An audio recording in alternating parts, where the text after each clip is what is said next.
Assalamualaikum warahmatullahi wabarakatuh. Alhamdulillahirrahmanirrahim. Puji syukur kehadirat Tuhan Yang Maha Esa karena pada kesempatan kali ini kita masih dapat melakukan pembelajaran dalam keadaan sehat walafiat tanpa kurang satu apapun. Sebelumnya, agar pembelajaran dapat berjalan dengan lancar dan agar mendapatkan ilmu yang bermanfaat, marilah kita berdoa sesuai dengan agama dan keyakinan masing-masing. Berdoa mulai.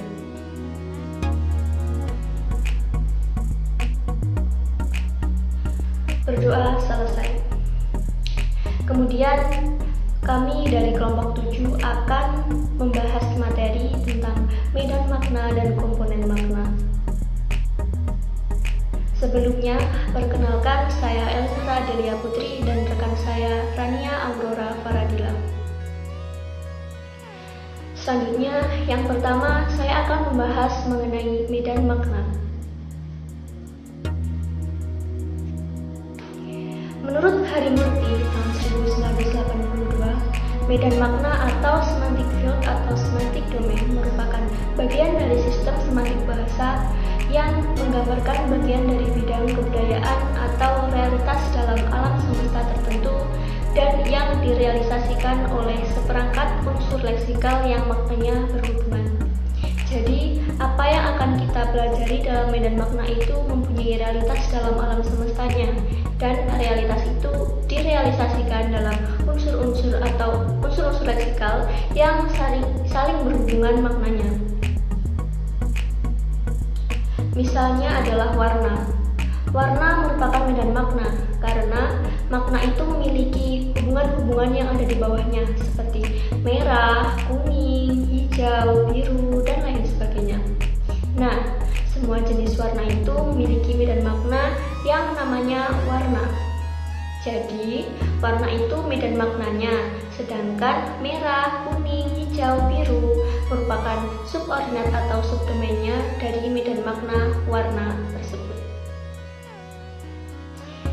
Nah, dalam medan makna ini dibagi menjadi dua, yaitu kolokasi dan set. Kolokasi merupakan suatu hal yang merujuk pada hubungan sintakmatik yang terjadi antara kata-kata atau unsur-unsur leksikal. Sedangkan set merujuk pada hubungan paradigmatik karena kata-kata atau unsur-unsur leksikal yang berada dalam satu set dapat saling menggantikan atau disubstitusikan. Nah, untuk kolokasi, seperti yang telah saya sebutkan tadi bahwa kolokasi merujuk pada hubungan sintakmatik yang terjadi antara kata-kata atau unsur-unsur leksikal. Kita dapat melihat pada contoh kalimat berikut. Tiang layar perahu nelayan itu patah dihantam badai, lalu perahu itu digulung ombak dan tenggelam beserta isinya. Ketika mengamati kata-kata pada kalimat tersebut, kita dapat membuat kolokasi bahwa kosakata layar, perahu, nelayan, badai, ombak, dan tenggelam merupakan satu kolokasi karena mereka berada pada tempat yang sama, yaitu pembicaraan mengenai laut. Ketika berbicara tentang layar, perahu, nelayan, badai, ombak, dan tenggelam, tidak mungkin kita membicarakan sesuatu yang berhubungan dengan darat. Maka dari itu, kosakata-kosakata tersebut merupakan sebuah kolokasi karena merujuk pada suatu tempat yang sama, yaitu laut. Berbeda dengan kosakata tiang, dihantam, digulung, kosakata-kosakata tersebut tidak termasuk dalam kolokasi pembicaraan tentang laut karena ketika berbicara mengenai kosakata-kosakata tersebut bisa terjadi tidak hanya di laut atau di perairan, tetapi juga di daratan. Maka kolokasi yang ada dalam kalimat ini adalah suatu hal yang memiliki tempat yang sama atau merujuk pada suatu tempat yang sama, yaitu laut. Untuk selanjutnya adalah set. Set merupakan suatu hal yang merujuk pada hubungan paradigmatik. Hubungan paradigmatik ini kata-kata atau unsur-unsur leksikalnya dapat saling menggantikan. Suatu set biasanya berupa kelompok unsur leksikal yang memiliki kelas yang sama. Misalkan seperti contoh, di situ terdapat dua contoh, yang kiri bayi dan yang kanan adalah dingin. Nah, pada sebelah kiri bayi, di bawahnya ada anak-anak, di bawahnya ada remaja, lalu dewasa, dan manula. Sedangkan pada bagian kanan dingin, di bawahnya terdapat sejuk, hangat, lalu panas, dan kemudian terik. Di sini set merupakan suatu hubungan paradigmatik yang bisa saling menggantikan atau memiliki kelas yang sama. Jadi bisa dikatakan set merupakan suatu hal yang meliputi gradasi atau susunan tingkat dari satu kelompok kata dalam kelas yang sama. Berbeda dengan kolokasi. Kolokasi tadi merupakan kelompok kata yang memiliki area atau ranah pembicaraan yang sama. Untuk materi selanjutnya adalah komponen makna yang akan dijelaskan oleh rekan saya, Rania Aurora Faradila.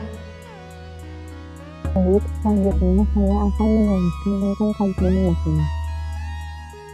Pengertian komponen makna. Komponen makna adalah satu atau beberapa unsur yang secara bersama-sama membentuk makna kata atau ujaran.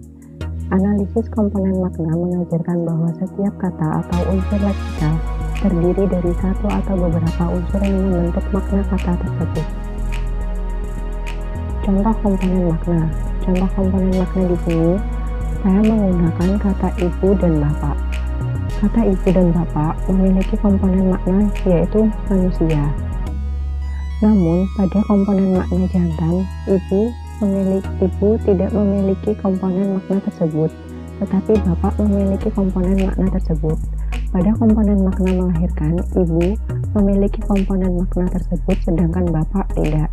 Namun, pada komponen makna dewasa, ibu dan bapak sama-sama memiliki arti komponen makna yang sama, yaitu dewasa. Selanjutnya, hal yang perlu diperhatikan berkaitan dengan analisis komponen makna. Yang pertama adalah pembeda makna dan hubungan antar komponen makna. Untuk dapat menganalisis komponen makna, seseorang perlu mengetahui hubungan-hubungan makna yang ada di dalam kata-kata. Misalnya, kata melompat dan melompat-lompat mempunyai hubungan makna dan perbedaan makna, sehingga diperlukan komponen pembeda. Lain halnya jika kata melompat dibandingkan dengan kata melihat, terdapat kenyataan bahwa kedua kata itu tidak memperlihatkan hubungan makna. Komponen pembeda makna akan jelas apabila diketahui komponen makna. Komponen makna diperlukan untuk mengetahui seberapa jauh kedekatan, kemiripan, kesamaan, dan ketidaksamaan suatu makna kata. Berdasarkan hal tersebut di atas, pembeda makna akan terjadi karena beberapa hal, yaitu yang pertama, perbedaan bentuk akan melahirkan perbedaan makna dan perubahan bentuk akan melahirkan hubungan makna. Selanjutnya yang kedua adalah langkah analisis komponen makna. Yang pertama adalah menyeleksi sementara makna yang muncul dari sejumlah komponen yang umum dengan pengertian makna yang dipilih masih berada di dalam makna tersebut. Misalnya dalam kriteria marah terdapat leksem mendongkol, menggerutu, mencaci maki, dan mengoceh. Yang kedua, mendaftar semua ciri spesifik yang dimiliki oleh rujukannya. Misalnya, untuk kata ayah terdapat ciri spesifik antara insan, jantan, kawin, dan anak. Yang ketiga, menentukan komponen yang dapat digunakan untuk kata yang lain. Misalnya, ciri kelamin perempuan dapat digunakan untuk kata ibu, kakak perempuan, adik perempuan, bibi, dan nenek. Yang keempat, menentukan komponen diagnostik yang dapat digunakan untuk setiap kata. Misalnya, untuk kata ayah terdapat komponen diagnostik jantan, satu turunan di atas ego. Yang kelima, mengecek data yang dilakukan pada langkah pertama. Dan yang terakhir, mendeskripsikan komponen diagnostiknya, misalnya dalam bentuk matriks. Yang ketiga adalah hambatan analisis komponen makna. Dalam menganalisis komponen makna terdapat beberapa kesulitan atau hambatan. Yang pertama, lambang yang didengar atau dibaca tidak diikuti dengan unsur-unsur suprasegmental dan juga unsur ekstralinguistik. Yang kedua, tiap kata atau leksem berbeda pengertiannya untuk setiap disiplin ilmu. Yang ketiga, tiap kata atau leksem memiliki pemakaian yang berbeda-beda. Yang keempat, leksem yang bersifat abstrak sulit untuk dideskripsikan. Yang kelima, leksem yang bersifat dieksis dan fungsional sulit untuk dideskripsikan. Selanjutnya, yang keempat adalah prosedur analisis komponen makna. Untuk menganalisis makna dapat digunakan berbagai prosedur.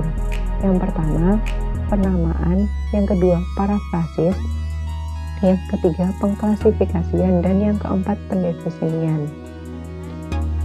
Kemudian yang terakhir adalah manfaat analisis komponen makna. Di sini manfaat analisis komponen makna ada 4. Yang pertama, digunakan untuk membedakan makna suatu kata dengan kata yang lain. Yang kedua, perumusan di dalam kamus. Yang ketiga, dapat menggolongkan kata atau unsur leksikal seperti teori medan makna. Yang keempat, dapat digunakan untuk mencari perbedaan kata yang bersinonim. Baik, sekian presentasi dari kelompok kami. Kurang lebihnya mohon maaf. Untuk pertanyaan-pertanyaan bisa disampaikan di kolom komentar. Terima kasih.